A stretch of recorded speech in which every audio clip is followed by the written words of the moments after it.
बिस्मिल्लाहिर्रहमानिर्रहीम अस्सलाम वालेकुम। मैं आपका वीर दोस्त गुलाम मुर्तज़ा, तुसीं देख रहे हो मुर्तज़ा टीवी। मेरे चैनल ਨੂੰ ਸਬਸਕ੍ਰਾਈਬ ਕਰੋ, ਨਾਲ ਇੱਕ ਬੈਲ ਦਾ ਬਟਨ ਉਹ ਵੀ ਓਕੇ ਕਰੋ ਕਿਉਂਕਿ ਹਰ ਵੀਡੀਓ ਮੇਰੇ ਦੋਸਤਾਂ ਵੀਰਾਂ ਦੀ ਜਲਦੀ ਪਹੁੰਚ ਸਕੇ। ਅੱਜ ਇੱਕ ਗਾਂ ਲੈ ਕੇ ਆਏ ਹਾਂ, ਮਾਲਕ ਤੋਂ ਪੁੱਛਾਂਗੇ ਕੀ ਇਹਦਾ ਹਿਸਾਬ ਕਿਤਾਬ ਹੈ। ਮੇਰਾ ਕੈਮਰਾਮੈਨ ਦਿਖਾਉਂਦਾ।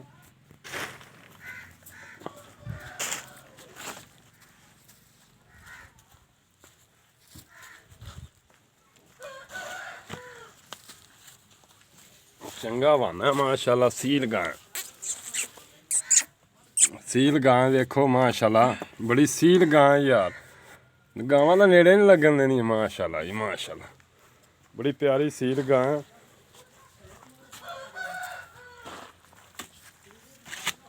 चंगा बहाना माशाल्लाह।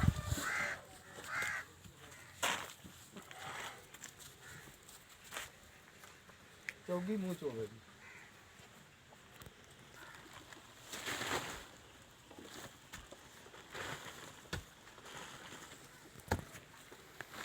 करंट हो गया मुँह तो किमें मुँह तो चौगी है।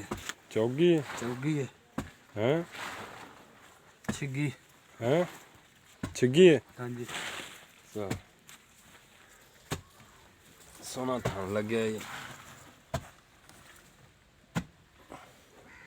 माशाल्लाह जी। बड़ी सील गां, किधरों मर्जी हाथ लाई जो, किधरों मर्जी छेड़ी जो गां माशाल्लाह जी। बड़ी सील है देखो, बड़ी सील है यार। परन टोर यार, खुली कर दे टोर।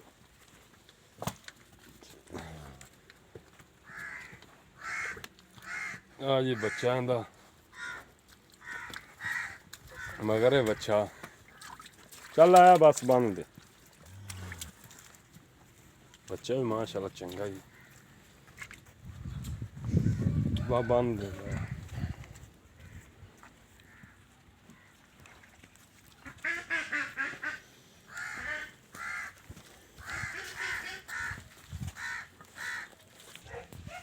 अस्सलामुअलैकुम। वालेकुम सलाम जी। की हाल चाल है भाई? शुक्र है अल्लाह दे। ये भाईजान गां पहली चीज दसो किनमें सूबे?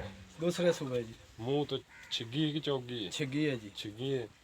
अच्छा भाईजान ये दसो दुध किन्ने है? दूध दिन 20 तो 21 किलो 22 किलो है। चवा दोगे ना? चवा तो देवांगे जी 2 टाइम। किन्ने दिन हो गए सूबे? 4 दिन हो गए सही। इनका कोई मुल प्यार मुल मुल किसे आया तो मुल 10 देवांगे जी। ते अपना नंबर दस दे। 0340 200 पूरा 6890। दोबारा फिर दस दे। 0340 200 पूरा 6890। ठीक है भाईजान। कोई राब्ता करेगा तो मेरा फ़ोन नंबर 0344 69 80 676। व्हाट्सएप नंबर भी है, ईमेल नंबर भी है। हाँ जी, तुसी भाई होरां नाल राबता कर सकते जे। जो कोई गलबात हो गई तो इंशाल्लाह मैं हाज़र हाँ।